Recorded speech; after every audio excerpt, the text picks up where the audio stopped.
रात का समय था। रानो चिड़िया अपने घोंसले में बहुत आराम से अपने बेटे के साथ सो रही थी।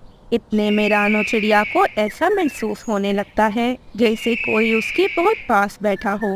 चिड़िया फौरन से आंख खोल कर देखती है। सामने का नजारा देखकर चिड़िया तो कांप उठती है, क्योंकि सामने तो बड़ी चील थी।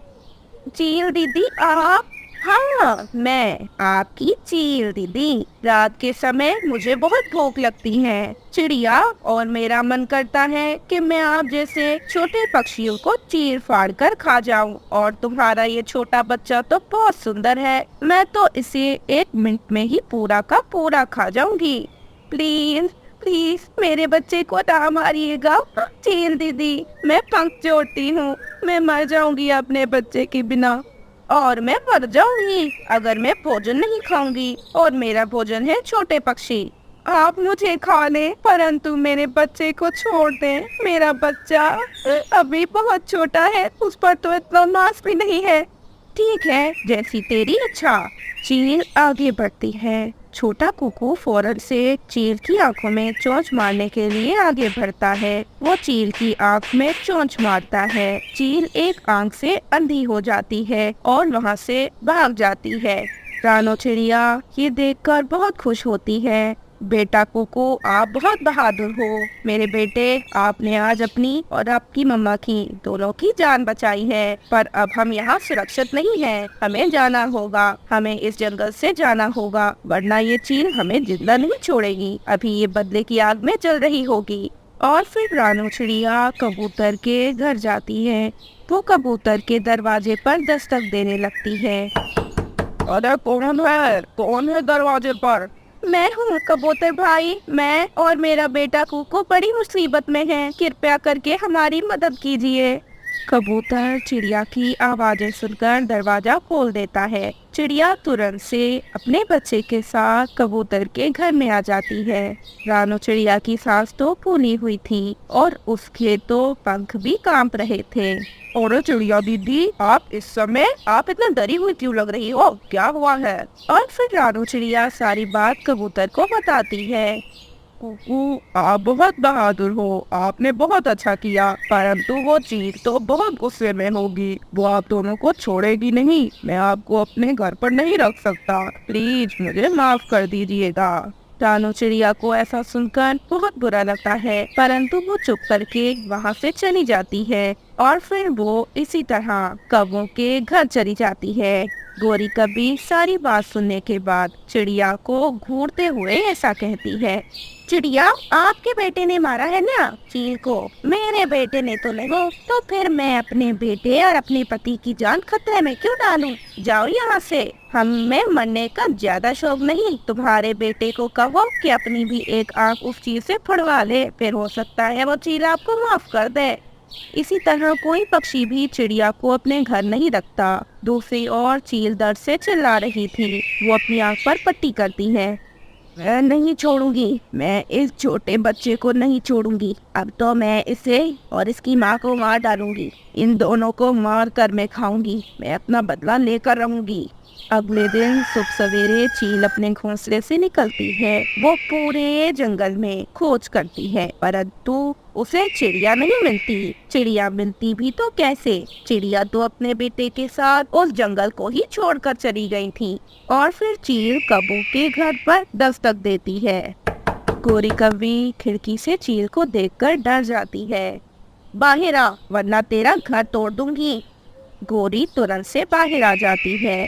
चील दीदी, मैंने तो कुछ नहीं किया। जो किया वो चिड़िया और उसके बच्चे ने किया। हमें कुछ न कहिएगा।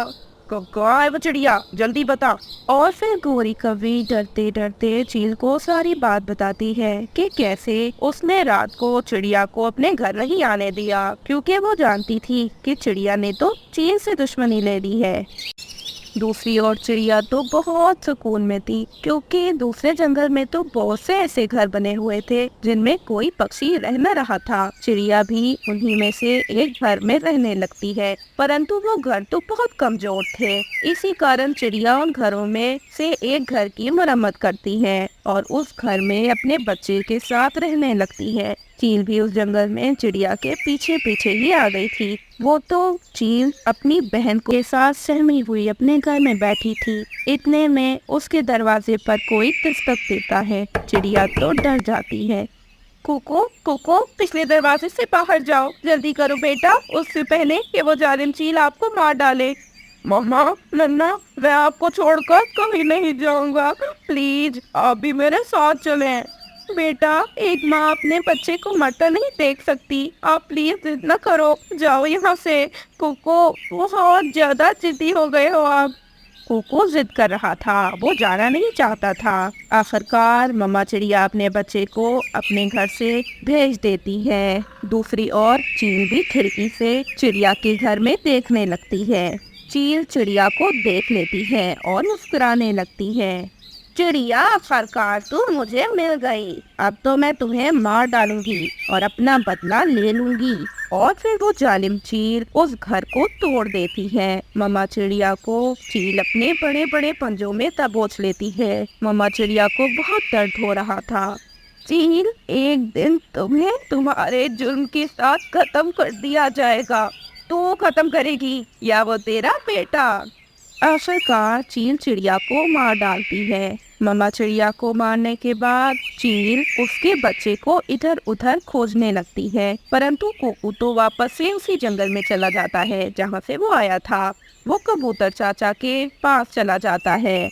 कबूतर, जिसने पहले चिड़िया की मदद न की थी, अब चिड़िया के मरने के बारे में सुनकर खूब रोने लगता है। उसे बहुत अफसोस था क्योंकि वो चिड़िया का अच्छा दोस्त था। वो नहीं चाहता था कि चिड़िया के बेटे को कुछ हो, इसीलिए वो चिड़िया के बेटे को अपने साथ लेकर बहुत दूर चला जाता है, जहाँ वो दोनों खुशी से अपनी जिंदगी गुजार रहे होते हैं। काश हाँ, उस दिल बहुत दूर चले जाते हैं, उस चीज से इतना दूर कि वो हमें खोज ही ना पाती, तो आपकी मम्मा आज जिंदा होती। कबूतर अंकल, होता वही है जो किस्मत में होता है। शायद मम्मा की किस्मत में यही था, परंतु एक दिन मैं उस चीज को मारकर अपनी माँ का बदला लूंगा।